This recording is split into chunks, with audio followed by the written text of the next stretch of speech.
Sherlock Holmes is a fictional private detective created by British author Sir Arthur Conan Doyle. Referring to himself as a consulting detective in the stories, Holmes is known for his proficiency with observation, deduction, forensic science, and logical reasoning that borders on the fantastic, which he employs when investigating cases for a wide variety of clients, including Scotland Yard. First appearing in print in 1887's A Study in Scarlet, the character's popularity became widespread with the first series of short stories in the Strand magazine, beginning with A Scandal in Bohemia. In 1891, additional tales appeared from then until 1927, eventually totaling 4 novels and 56 short stories. All but one are set in the Victorian or Edwardian eras, between about 1880 and 1914. Most are narrated by the character of Holmes's friend and biographer Dr. John H. Watson, who usually accompanies Holmes during his investigations and often shares quarters with him at the address of 221B Baker Street, London, where many of the stories begin. Though not the first fictional detective, Sherlock Holmes is arguably the best known. By the 1990s, there were already over 25,000 stage adaptations, films, television productions, and publications featuring the detective, and Guinness World Records lists him as the most portrayed literary human character in film and television history. Holmes's popularity and fame are such that many have believed him to be not a fictional character but a real individual. Numerous literary and fan societies have been founded on this pretense. Avid readers of the Holmes stories helped create the modern practice of fandom. The character and stories have had a profound and lasting effect on mystery writing and popular culture as a whole, with the original tales as well as thousands written by authors other than Conan Doyle being adapted into stage and radio plays, television, films, video games, and other media for over 100 years.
Duck. Hey, Jenny, you are the end. I can't open it. Right, Who's Arnie? All his nibs. Mr. Partridge. Hey, Mr. Partridge. Now what's the trouble? Can't open the blinking door.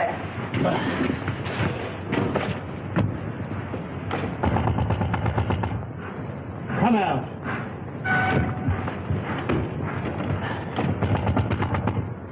You hear me? This is Victoria Station.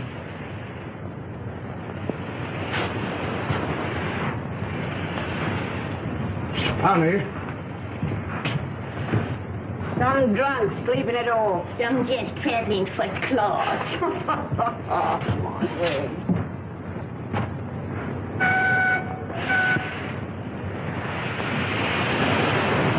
Jim, let's have your ladder. Yes, sir. Open that window. Right.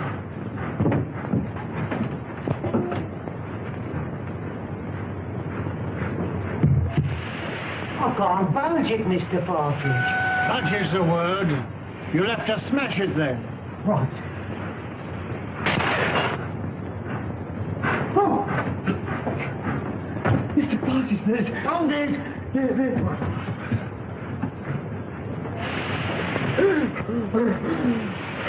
Raphael, fix the police. Don't stand there gaping.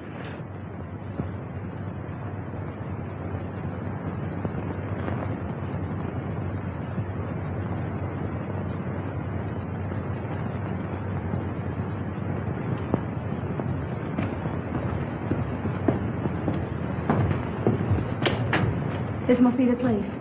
Yes. You'll have to wait here. But I'm not going to let you go in a place like this alone. You must really. I'll be all right.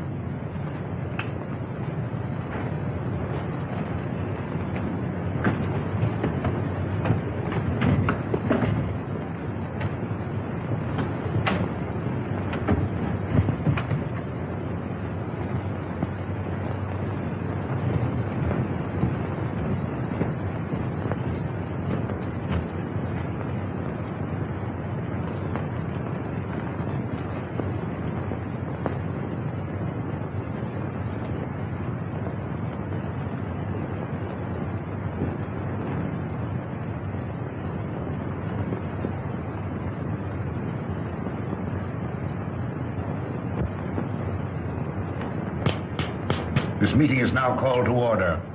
The unfortunate death in a train of one of our members, Mr. James Murphy, who departed this life by his own act while of unsound mind, has necessitated this meeting. That's what you say, Mr. Merridew. But how do you know? A verdict of death by suicide was returned tonight.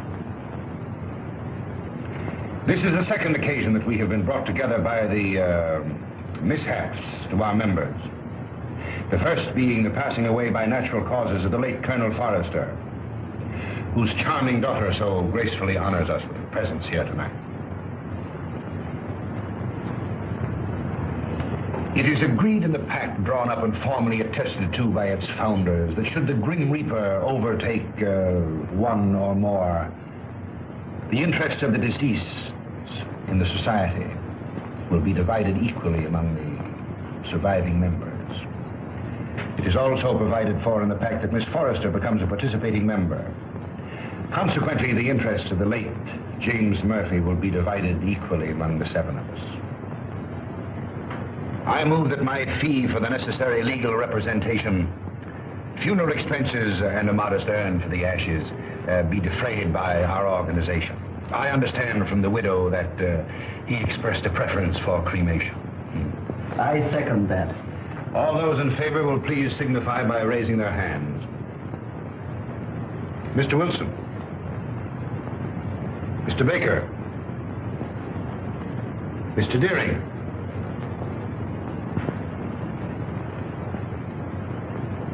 Mr. Pyke. Yet?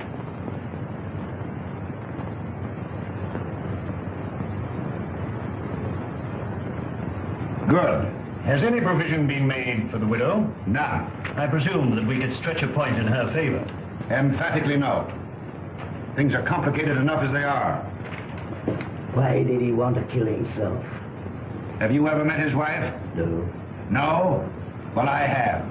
A pest if there ever was one. He can attribute his death solely to the general deficiencies of one Annabelle Mary Murphy.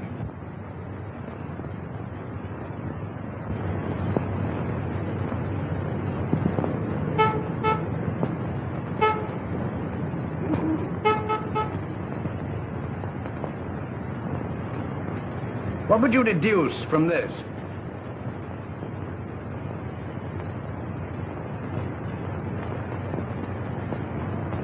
Obviously, an attempt to convey secret information. Could you decipher it? I could not, nor could you. Would you like to bet? Certainly. How much? Shilling. My time is too valuable. The answer will be found in a large book because the numbers are large. I'd suggest the Bible.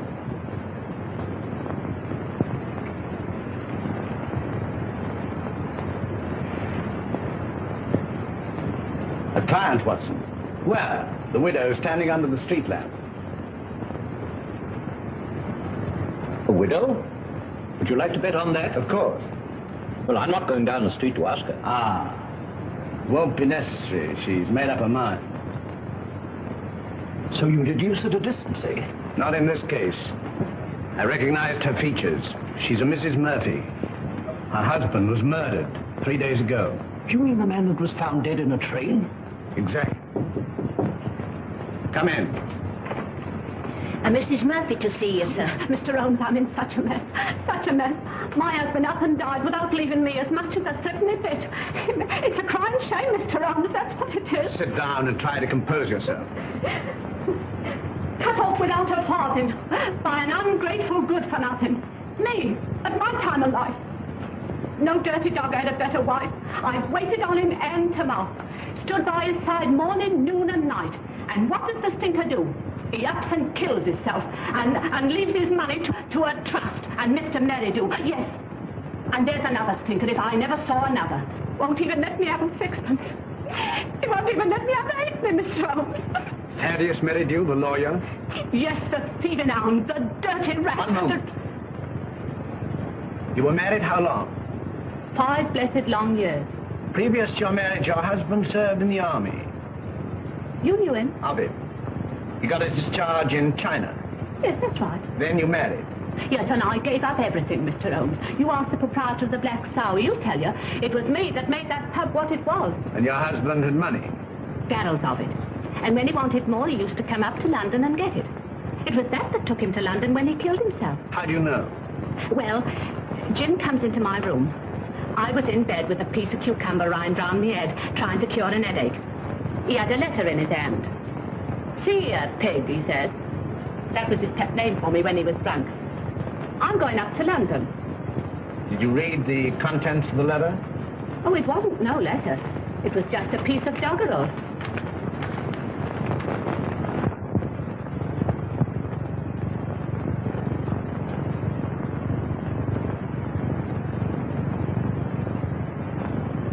Watson, make a note of Mrs. Murphy's address. 232 King's Cross Road. Then you'll undertake me, Mr. Holmes. I'll take up your case. Mind you, it'll have to be for love. Love? For Nick. I've heard as how you like working for nothing. My interest is to bring the criminal to justice. Oh, never mind about justice. Never mind about the crime. All I want is my husband's lawful money. And I want you to slap that thieving lawyer's face right across between his greasy fat chops. Good night, Mr. Holmes. I'll be seeing you, and thank you kindly. Good night, Miss Murphy.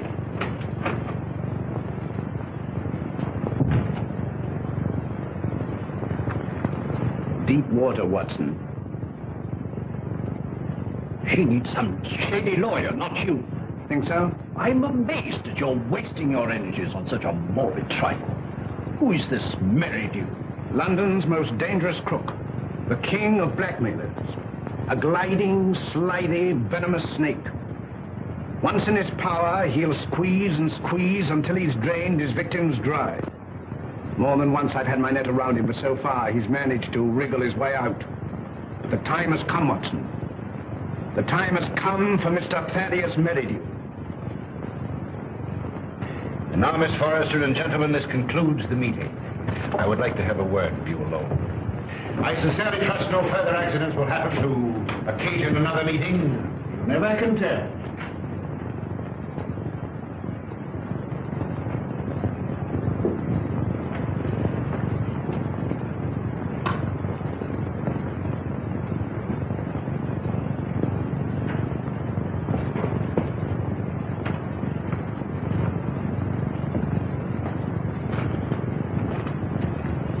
Are you going my way? Which way do you go?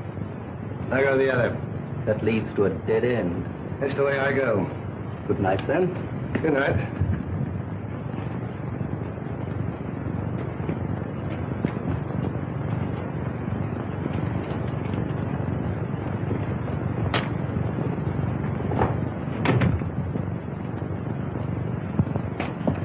You must never mention anything that transpired at this meeting tonight, or even that this meeting was held. I saw a young man standing on the corner as I came in. Yes, my fiancé. He brought me here and is waiting for me. Oh. Then you're thinking of being married? Yes. I wouldn't if I were you. That is, at least until you've consulted me. But why? I can't explain. In a short time, this society will no longer exist. Until its affairs are winded up, it would be most unwise for you to marry. Your father would not have wished it. What had my father to do with these people? Didn't he ever tell you? No. Then I must respect his silence. Remember, not a word to a living soul. He's after me. He's after me. Captain Pyke. Oh! Oh!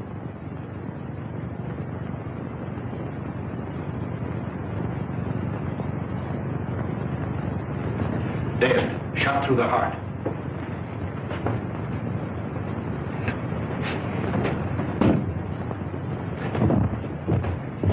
You wait here.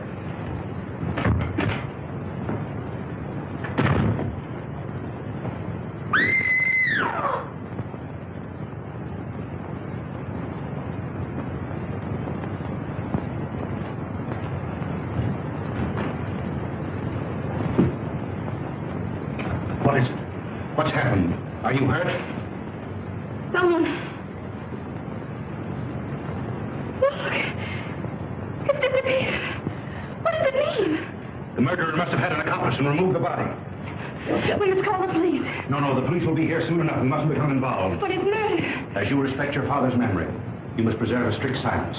Not a word. Come.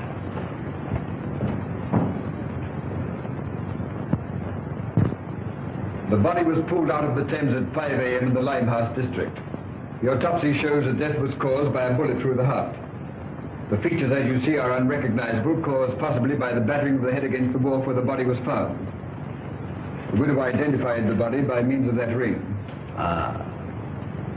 A very rare and very beautiful ring, Lestrade. There isn't the slightest doubt the deceased is Captain Pyke. The clothes were identified, initials on the collar and on the shirt. Further identifications are contained in these letters that were found in the clothing.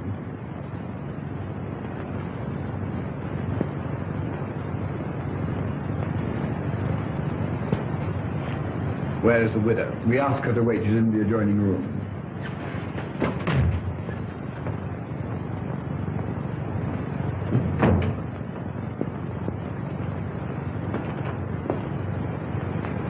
Mrs. Pyke? Yes. You are? My name is Sherlock Holmes. When did you last see your husband alive? We dined together last night at the Savoy Grill. He left me shortly after 9 o'clock. I never saw him again. You're staying? At the Savoy. You've been in London how long? About a week. And you live where? At the Grange Shoeburyness. When your husband left you, did he inform you where he was going? No, but I fancied it was on a matter of business. He was a man very precise in his habits. When midnight came, and there was no sign of him, I became rather alarmed. Midnight should be a late hour for him. Very. As the time went on, I became more and more worried. At last I informed the police. An hour ago, I received a message to come here, where I identified the body of my poor husband. By the ring? Yes. Did he always wear a ring? That one, yes. I gave it to him when we were married. That would be? About 6 years ago in China. It is an heirloom belonging to my family and has been handed down through generations. I see. Permit me to express my sympathy for your great loss. Thank you. Is that all? By the way, should it become necessary, shall I communicate with you at the Grange or the Savoy? Through my lawyer. His name? Mr. Thaddeus Merridew. Good morning, Mr. Holmes.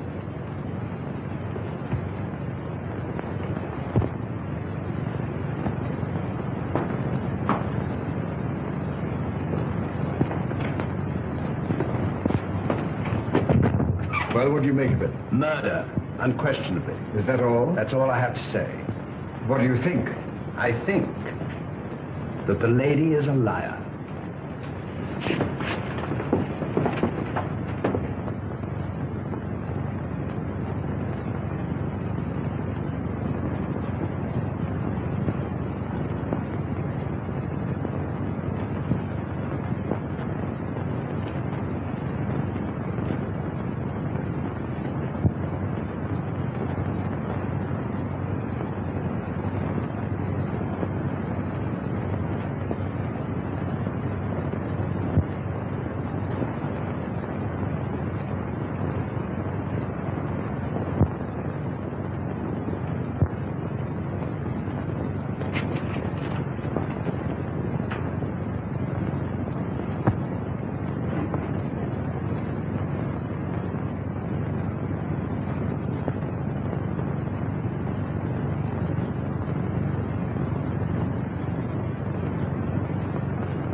impossible!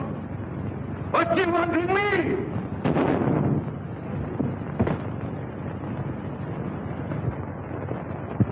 The papers are full of the Pyke murder mystery. Seemed to me particularly senseless and futile. There was no motive. No motive. Peer deep down in the black heart of Thaddeus Merridew and you'll find a motive. You don't mean to suggest that he had anything to do with it, do you? I suggest nothing. Come in. Inspector is strange to see you, sir. Mr. Holmes, Dr. Watson. What's the matter? You look worried. Worried? I'm up to my neck. Again? Before I can begin to finish one case, I'm plunged into another. That's the penalty of being smart. You came to see me professionally. Well, unofficially. I see. Heads you win, tails I lose. There's been a bad business during the night. An old gentleman. You'll find it a bit of a puzzler. You mean you found it a bit of a puzzler? We've left everything in status quo, hoping you'll favor us with an opinion. Dead? Murder? Suicide. Come, Watson. Game is afoot.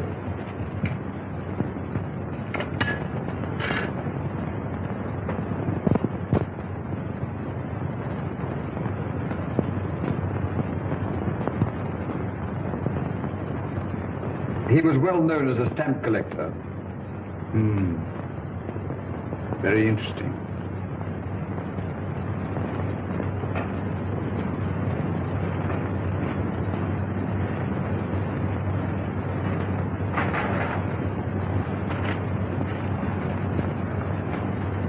What is it, Holmes?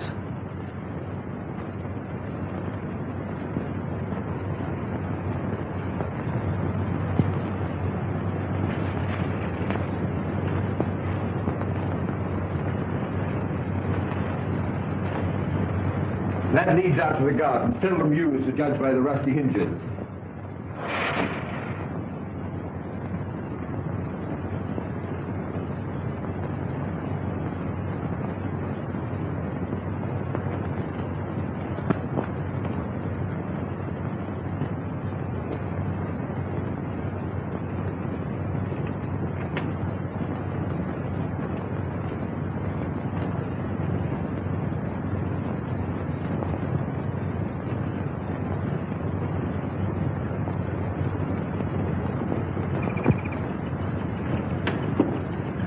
Good morning, sir. Good morning.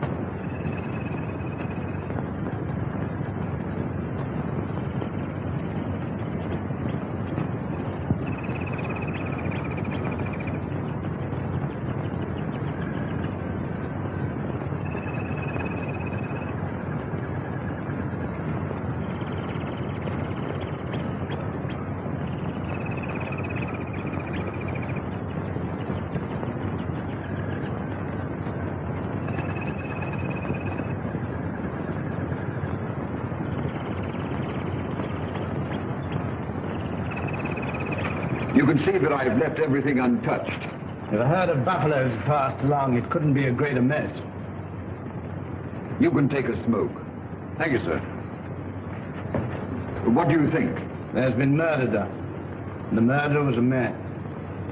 He was in the prime of life, 6 feet in height, has small feet, wears square-toed boots, limps slightly on the left foot, and smokes Trichinopoly cigars. If it was murder, how was it committed? The assassin was in the house before his victim arrived. He hid in the recess behind the window. While there, he smoked a cigar. He fired a shot which hit the victim on the back of the head and then dragged the body to where you found it. He left and returned somewhere later to fire a second shot, this time through the mouth. You'll find the mark of a boot clearly imprinted on the congealed blood. What was his object? To obliterate the effect of the first, hoping by so doing to transfer the crime from that of murder to one of suicide. Bullet number 1 you will find in the wall on the farther side of the room. The other will be found embedded in the body of the murdered man. Come, Watson. We mustn't keep Mr. Merridew waiting.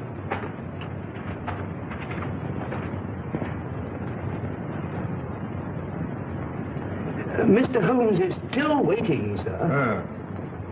How long has it been now? Fully 2 hours, sir. That's as it should be. You may show him in now. Very good, sir.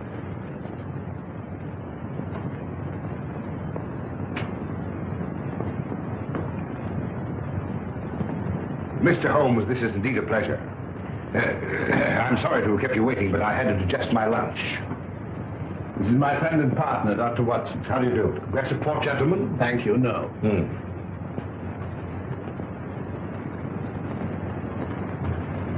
Cigar? Thank you. Be seated, gentlemen. I represent Annabelle Mary Murphy. Charming lady. I'm empowered to act on her behalf. Congratulations.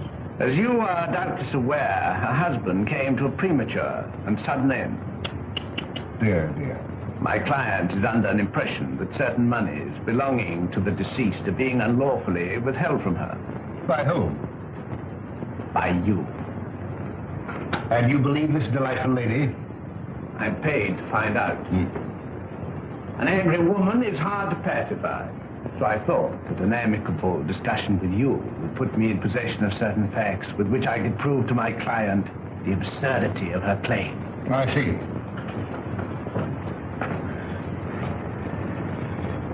Is that all? That is all. Dear, dear, you're not smoking my cigar. You refuse to assist me. My dear Mr. Holmes, I have neither the information nor the authority. You see, until a few days ago, I was not aware that your distinguished client existed. In my profession, I deal with many cases impartially and legally without coming into personal contact with my client. It won't do, Mr. Merry. Anything else? May I trouble you for a pencil and paper? Help yourself.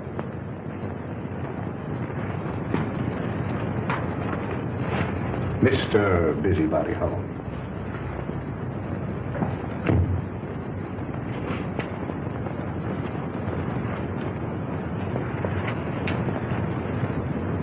By the way, I think you should know that another client of yours met his death last night. Mr. Malcolm Deering, found murdered.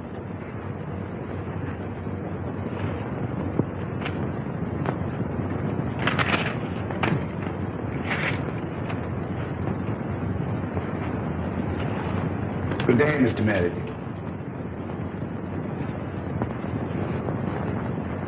Come, Watson.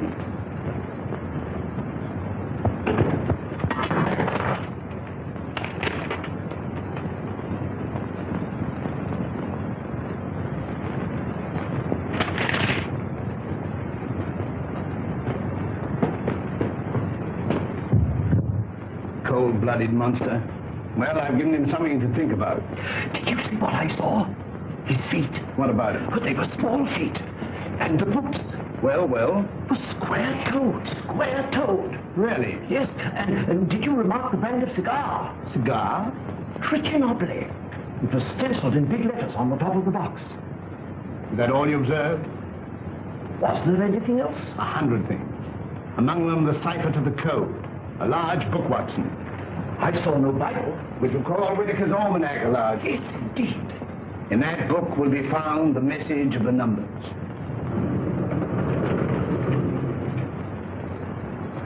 Mr. Holmes. Mrs. Pyke.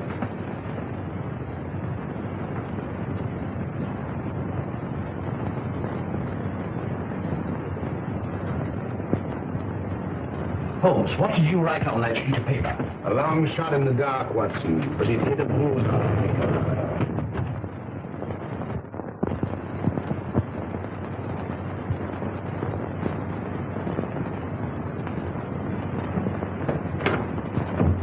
Miss Forrester lives here, I believe. Tell her that Mr. Merridew wishes to see her, Mr. Thaddeus Merridew, and hurry. Mr. Merridew calling to see you, miss. Miss Forrester. You're looking charming as ever. I see you received my flowers. Thank you. I sent them to soften the unexpectedness of my visit. You come about the murder of Captain Pyke? No. Have the police been pestering you? No. I was fortunate enough to keep your name out of it. Have you seen today's papers? Shocking. Shocking. Poor old gentleman.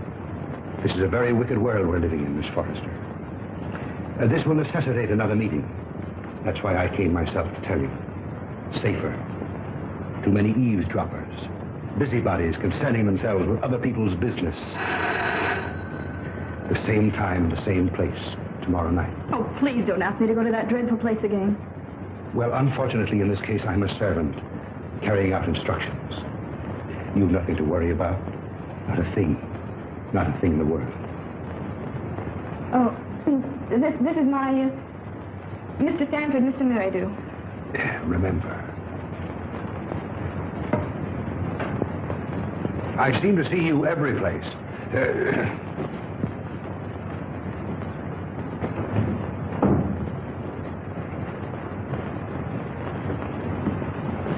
Who is that man? He's my lawyer. Oh. I remember seeing him the other night. But what's he doing here? Oh, please don't begin that all over again. But Eileen, surely I have a right to know.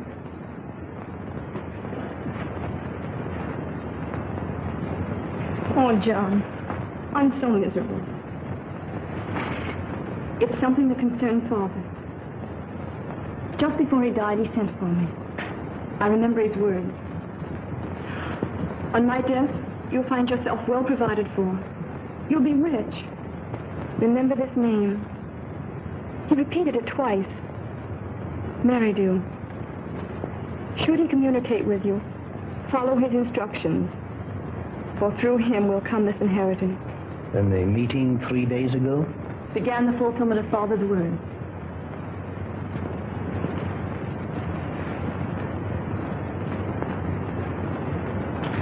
I think I'm beginning to understand.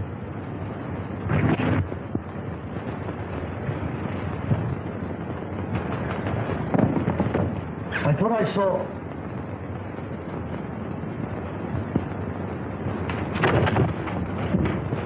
John!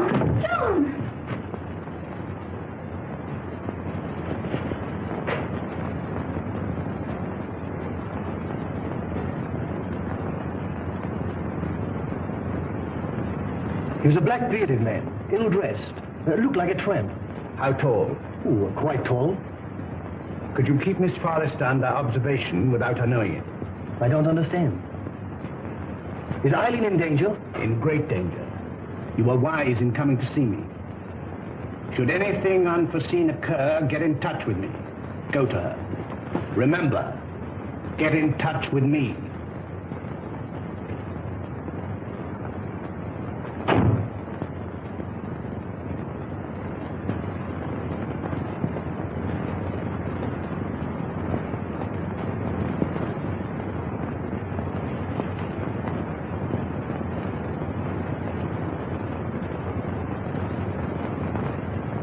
We are getting on, Watson. I'm glad to see you in a more cheerful mood.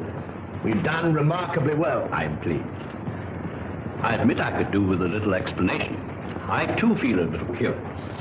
I considered the claims of Whitaker's almanac. As I suspected, the large number represented the page, the second, the small number, the column, and the other figures the message. You'll find it decoded on the table.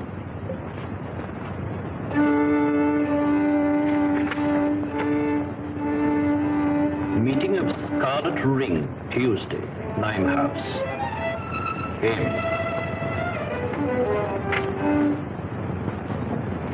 Merridew? Possibly. Tomorrow will appear in the personal column of the Daily Telegraph a second message, a request for information. Your message? My message. And the next step? The need of fresh air will take me in the country tomorrow. In the meantime, relaxation, music. I hope I won't bore you. Not if you make it soft.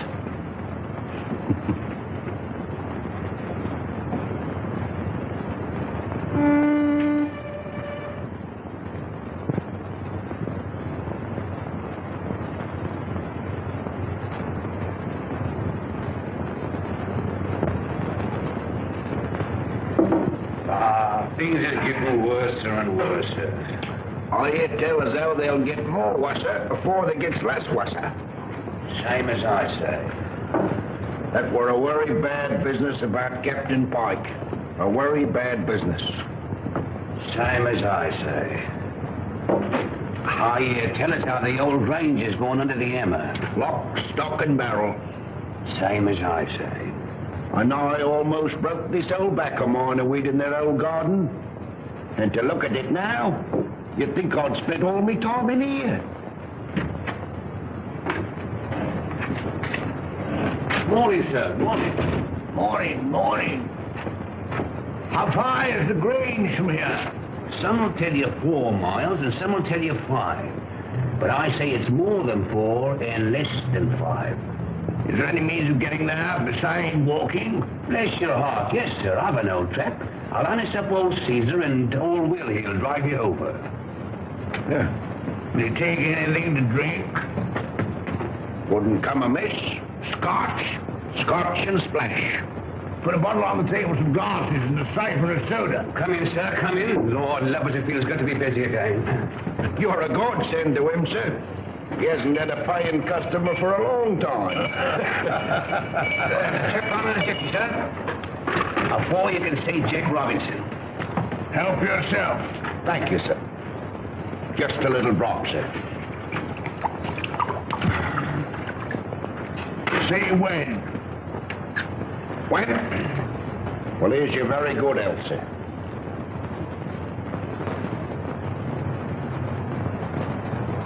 I feel like a new man, sir. Well, and now give the new man a drink. Righto, sir.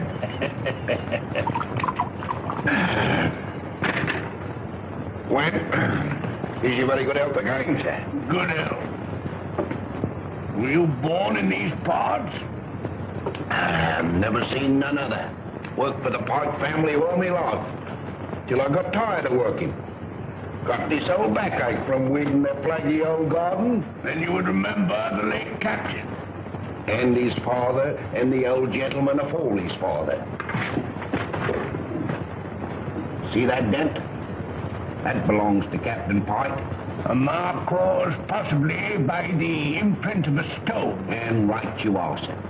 Many a good-looking young master Robin got for chucking stones at me, sir. Sounds as though the young man was somewhat wild. Wild? He was a holy terror. Ready and waiting, sir. I've harnessed up old Caesar and he's ready to go. You must tell me some more on the way over. Better bring the bottle. Righto, sir. Scotch is sure good for the backer. Steady, Caesar, steady. He's hard to handle when he's raring to go, sir. You were saying? You can't make English gentry out of the heathen Chinese now-how. Not in these parts. Very difficult, I imagine. When the captain was alive, did he stay here often? Until last Tuesday, we ain't seen nothing on him till close nigh on to 2 years. Shall we have one, sir? You take 2. Right, that's it.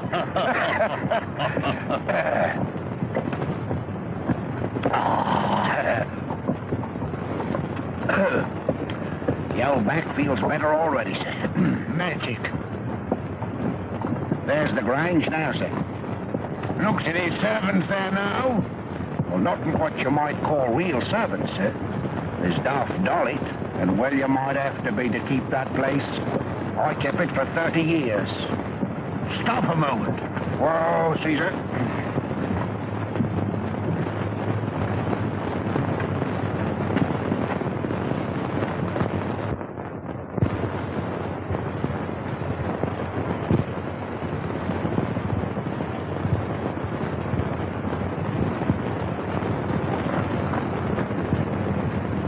I'll walk the rest of the way. I'm in a hurry.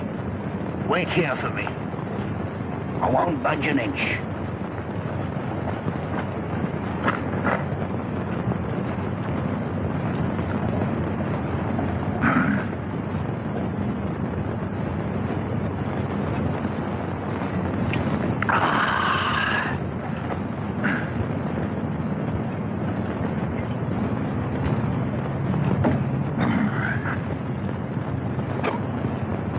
I beg your pardon.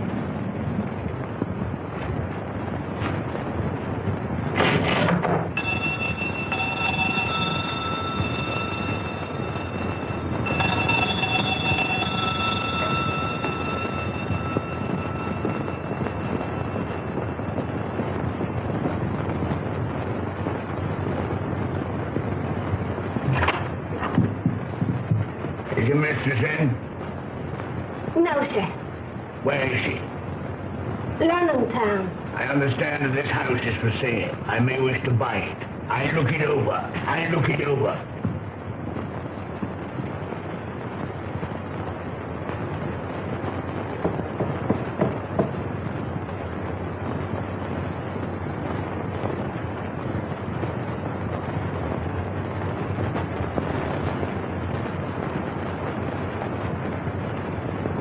Mistress, such a good looker, such eyes. She walks like a cat. Such a figure, such a fine bit of goods. Buzz, buzz.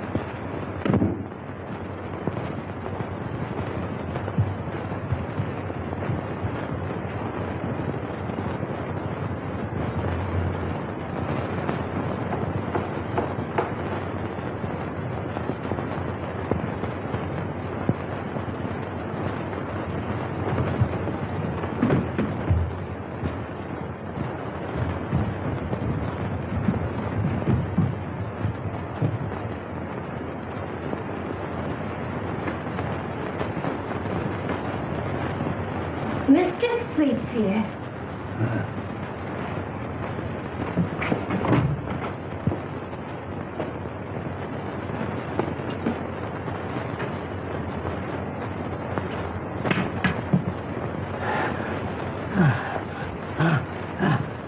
Ain't you feeling good? It's my heart. Water, quick. Just a minute, just a minute.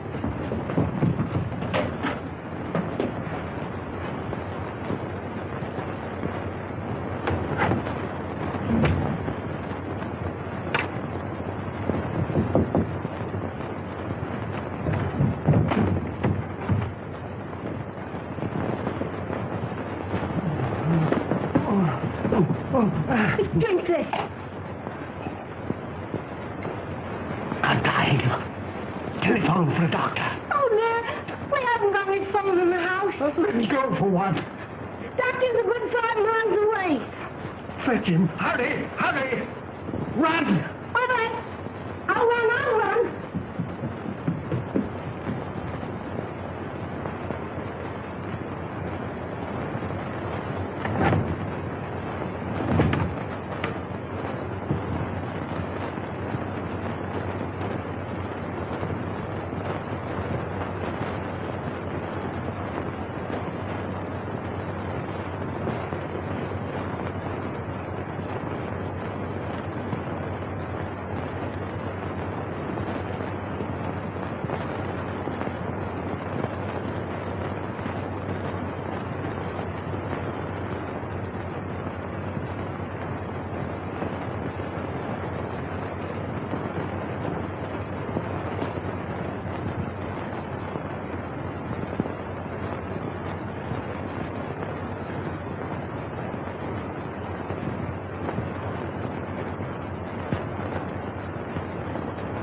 It's so kind of you to come. Knowing my late husband as intimately as you did, I felt I could turn to no better person to help me through this trying time. Well, you know, anything I can do. You are very nervous today. Well, I can't help it. Look at my hands. You know, I'm trembling all over. There. That'll stop the rattling at any rate. My late husband always spoke of you in the warmest terms. And you know the high regard in which I've always held you. Oh, have you? Can you doubt it? You are the only one who knows of my husband's affairs. Everything has been left in the most terrible disorder. My house in the country will be sold. I wonder if you could spare the time. Yes? You could be my guest over the weekend. And we could go through his papers together. Well, you know, with pleasure. I could do with a bit of a change. We could drive down. Would tonight be possible? Tonight? No. You see, I got an important meeting tonight. Then tomorrow. Tomorrow. May I make a little confession? You know, Mrs. Pyke, I've always admired you tremendously.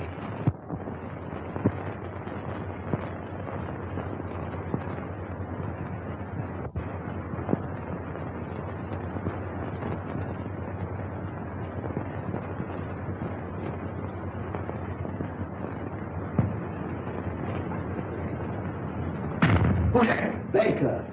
Oh, it's you, is it? Who do you think it was? Where are the others? I'm the first one here. There's a rat among us. Yes, and he's facing me, seated on a chair. Aye. Someone has given away the code. Anyone supplying information concerning the Scarlet Ring will be rewarded. Apply Sherlock Holmes, 221A Baker Street. It's one of us, that's certain. We can leave the girl out of it. Can't be that dumb Chinaman. There remains you, myself, and Meridew. Well, it's not me, on my oath. On me, I swear it. Then it's... I thought that snake was double-crossing me. But it's getting on my nerves.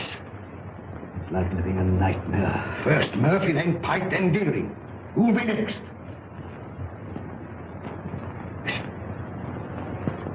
Suppose someone was to supply information to Sherlock Holmes. Then it would all come out. No, Holmes is different from the police. He protects clients. Holmes works with the police. What's in the back of your mind? I want a fighting chance. I want to leave.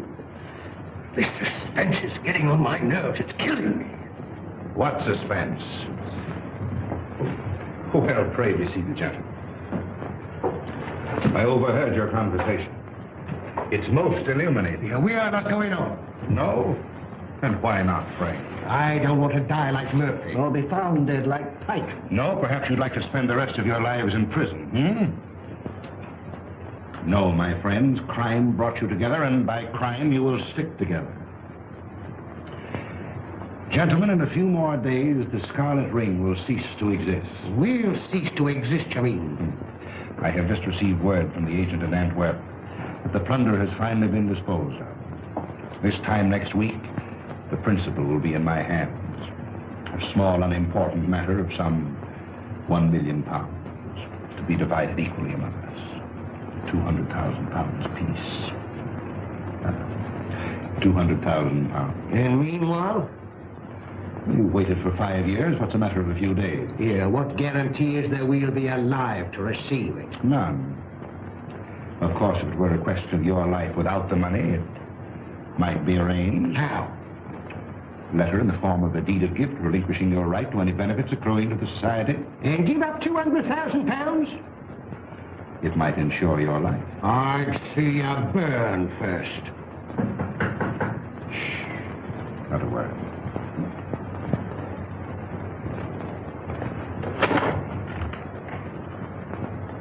Well, Miss Forrester, this is a pleasure. Come in.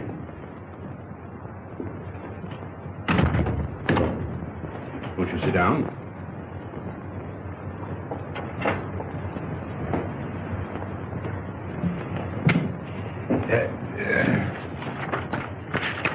And now to business.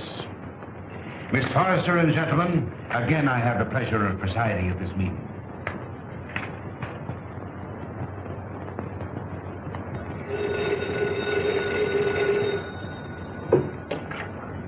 Hello? One moment. Mr. Stanford. Yes? Where?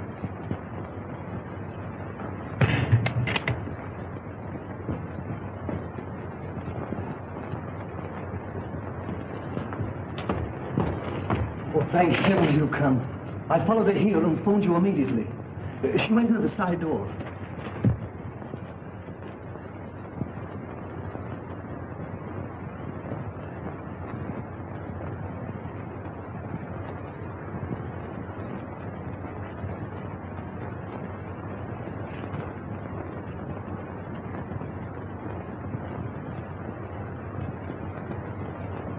There were 4 others. A lawyer, 2 white men, strangers, and a Chinaman.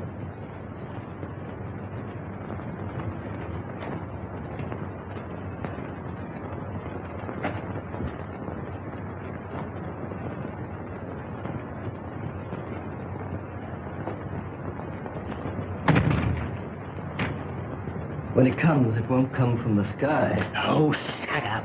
Oh? I'm on fire. Life's worth more to me than money. Yours may be. Mine isn't. Shall we walk to the station together? No, you go ahead.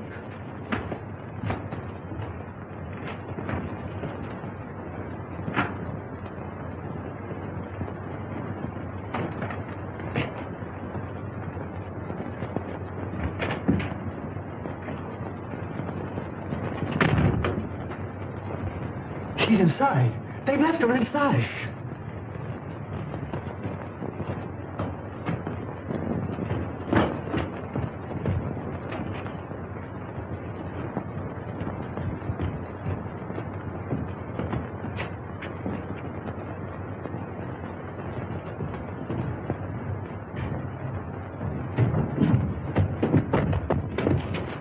Gas!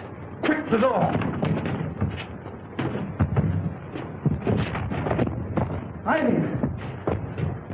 Get in the fresh air.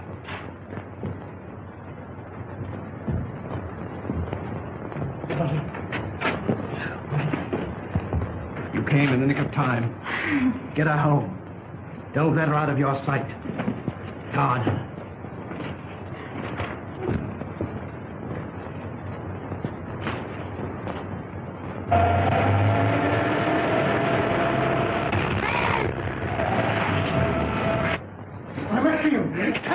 Save me!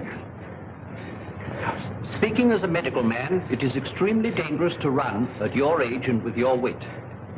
Could I have a glass of water, please? Sit down. Oh, no. Oh. Thank you. I must apologize for bursting in like this, Mr. Holmes. I'm Dr. Watson. I don't know when Mr. Holmes will be back. Please wait. Thank you.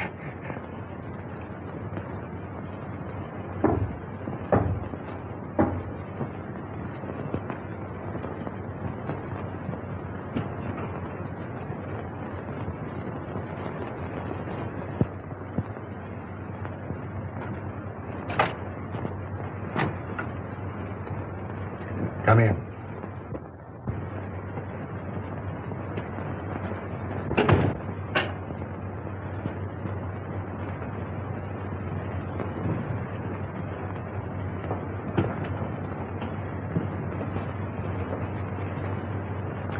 Sit down.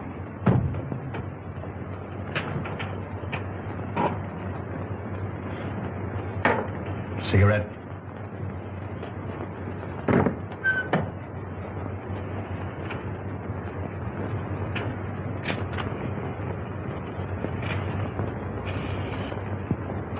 Any luck? Too bad. I have here the securities. Easily negotiable for £1 million. The Chinaman now yet is devoted to his mistress. Doubtless a generous present will satisfy him. On account of Holmes, I cannot impress upon you too sufficiently the necessity for speed. Everything must be finished tomorrow night at the Grange. I will make all the arrangements.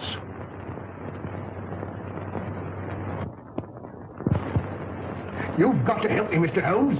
If you don't, I'm a doomed man. Not 10 minutes ago, an attempt was made on my life. You see, I live in Ebury Street. I was on my way there. I was about to cross the road, and some instinct made me leap back. And as I did, a car, driven with terrific speed and coming on the wrong side of the road, whizzed by me. How I escaped was a miracle. Did you by any chance see the occupant of the car? Yes, as it flashed by me, I caught a glimpse of the driver, a black-bearded man. Is there anyone who would benefit by your death? Yes, 4 persons. You see, Mr. Holmes, there's an estate to be settled up. And if I should go out, well, they get my share. Is any one of them capable of committing a crime? Yes, 3 of them. How much is your share of this estate? £200,000. Naturally, you would wish to live to enjoy it. When were you in China last? I was never in China. Come, sir. Then the tattooing above the right wrist? Well, that was done in England. You must be mistaken. That particular yellow is to be found only in China. What made you come to me?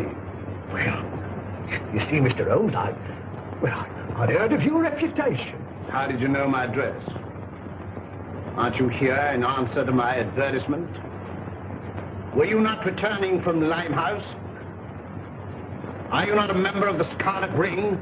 Is it not a fact that 3 of your members have met with very sudden ends and you're terrified lest their fate befall you? Why, you must be the devil himself. Answer me. Yes, Mr. Holmes, but I'm helpless. I'm up against some power that no precaution can guard against. Go straight home and lock yourself in your house. But it's very old and easily broken into. You a cellar. Bomb-proof. Hide there. On second thought, we'll see you to Ebury Street. Take a revolver, Watson. Mr. Holmes, do you think there's any hope? Obey my instructions implicitly, and I can promise you almost a chance. Tomorrow, leave town. You see, Mr. Holmes, I had intended that. You see, I know a little place in the country that is secluded, miles away from any place. It belongs to the widow of an acquaintance of mine. The lady is an Oriental, an Asiatic. As a matter of fact, she's Chinese. Mrs. Pyke. When you arrive at the Grange near Shoebury Ness, you'll probably be given the room next to the ladies.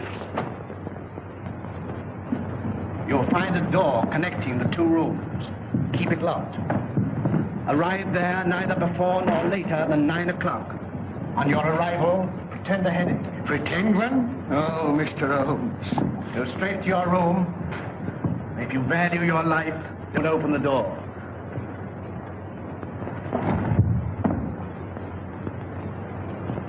Pyke!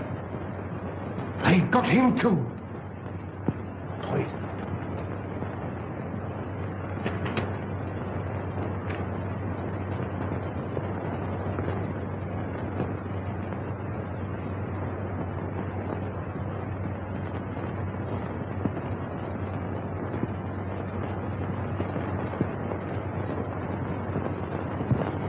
Why, dear, says he, for me. And that's the last I seed of him. A regular queerin', free with his money, same as I say. He must have been a pickle when he was a lad.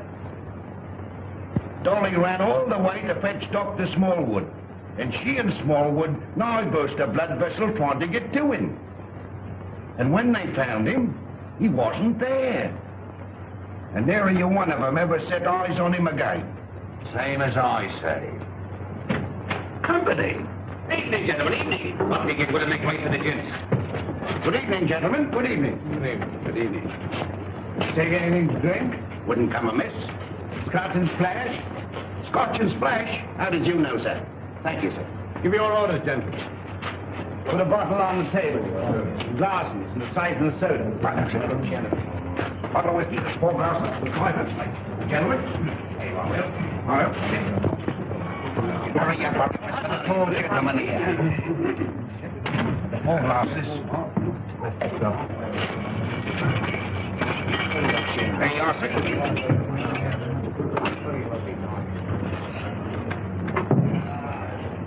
What brings you gentlemen round these here parts? This friend of mine belongs to the medical profession. A patient of his has escaped, an old gentleman of very dangerous character. That's the reason for all these wardens. An old gentleman? Wearing a cape? Stoops a bit? Big in the belly? You've seen him? Have I seen him? Yes, sir. And Dolly at the Grange seen him. And Dr. Smallwood ought to seen him, but he never set eyes on him. As sure as I'm standing here, sir. He sat right there. It was the day before yesterday. Doctor, we're on the right scent. Say when? When?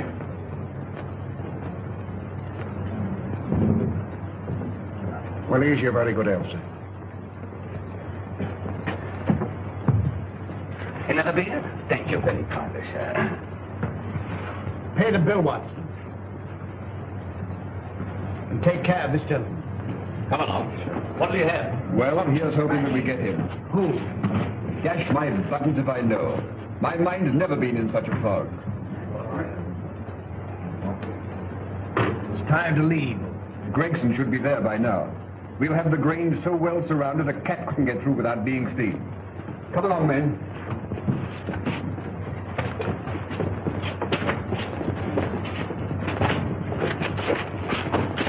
Mr. Holmes, something terrible has happened.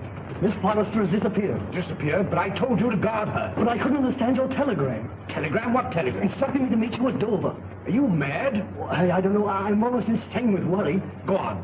Well, I arrived at Dover and suspected it was a hoax. I returned to London immediately. Fortunately, I have a racing car. Arriving there, I went straight to Eileen's house. She'd gone. Maid told me that she left in the early afternoon with a strange woman. A Chinese woman? Yes. I called you, but you left. When I gave my name to your housekeeper, she told me where I could locate you. Oh, Mr. Holmes, what could have happened to her? Where could she be? Come, Lestrade, there's not a moment to lose.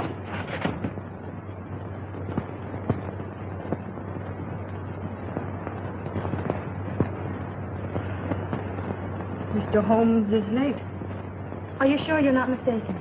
I had written instructions to bring you here. You saw them. Perhaps the fog. Are you certain to be here? If not tonight, then tomorrow morning. Who's that? Strange. I seldom heard.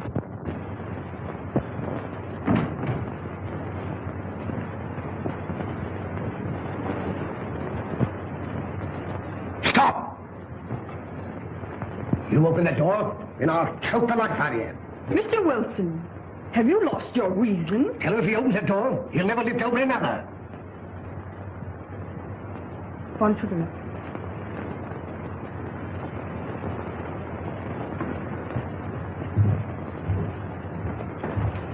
Who is it? Telegraph, boy.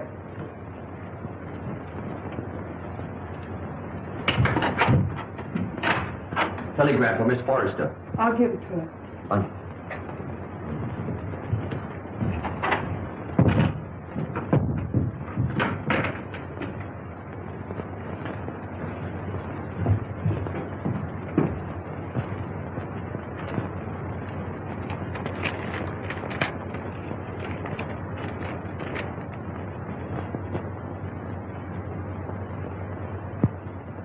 Good news?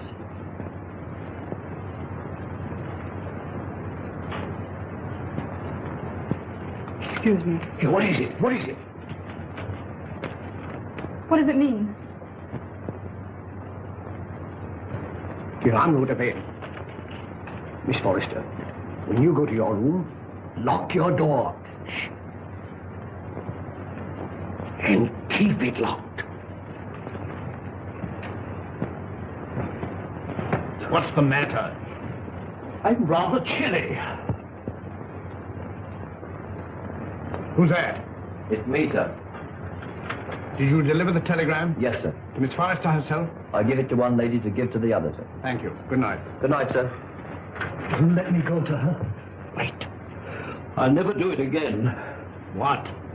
Stand about all night without a flask. Look, Holmes. Over there. Drop your gun. Well, Inspector? I checked up on all points. No one could have slipped through. Good night, my dear. My bedroom is just across the corridor. If you should want me for anything, don't hesitate to call me. Thank you.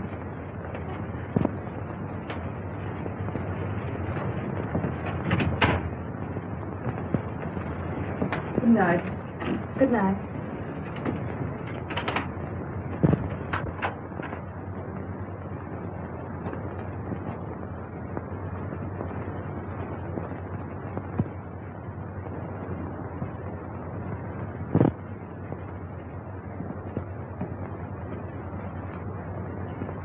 Mr. Wilson, are you in bed?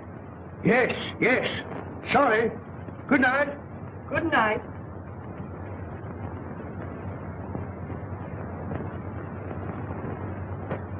Who's that? Gregson. He's here. Came by boat. When? 15 minutes ago. Why didn't you let me know sooner? It's this fog. Our men lost their bearings. Watch the front of the house. Come. Come. All right, you stay here. Very good, sir.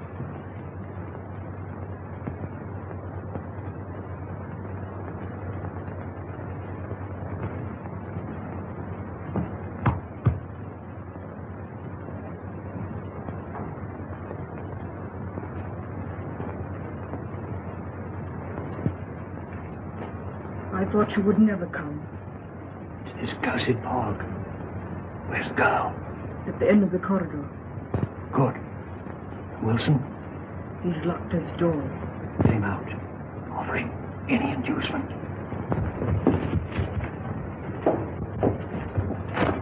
It's in the house.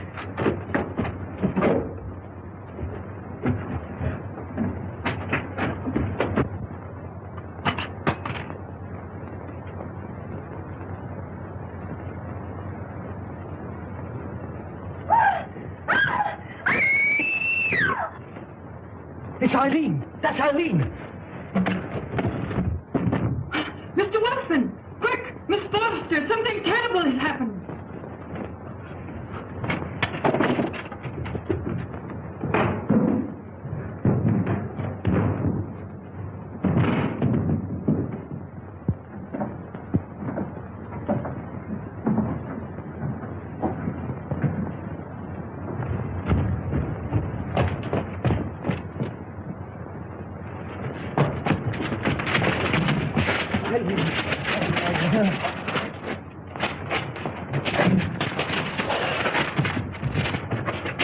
Eileen, my darling, are you all right? Help! Murder! Help! Break it down. Help! Help! Holmes! Holmes! Holmes! Are you all right? Quite all right. Thank you, Watson. Take them downstairs.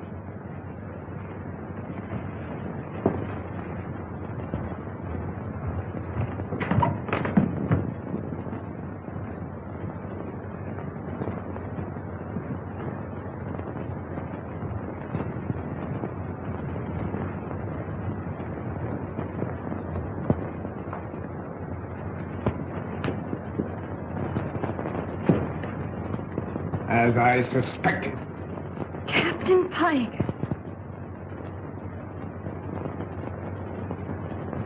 You are charged with the murders of James Murphy, Malcolm Deering, and William Baker. And this woman? As an accomplice. Take him away.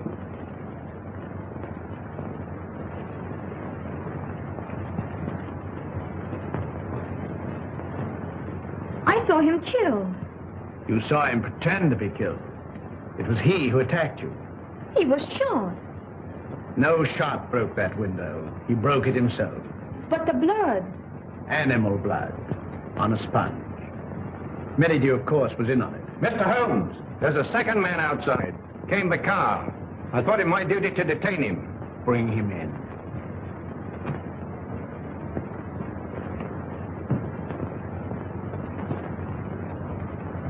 Well, well, well, Mr. Holmes. This is indeed a surprise. What are you doing here? Well, surely a man has a right to visit his own house. I own the mortgage on this place. I've invited some friends down for the weekend to discuss some business. It won't do, Merridew. Arrest him. Well, this is rather a high-handed procedure. What are the charges, Holmes? The gravest possible. That of being accessory to the murders of James Murphy, Malcolm Deering, and William Baker. with the attempted murder of Jabez Wilson and Miss Eileen Forrester. Rather a tall indictment. I think you'd better have the bracelets. May I help you? I've more than enough evidence. Then who can tell? I say, who can tell?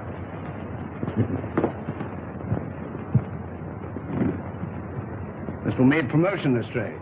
I'm very grateful to you, Mr. Holmes. But how you did it beats me. Simple enough. Simple.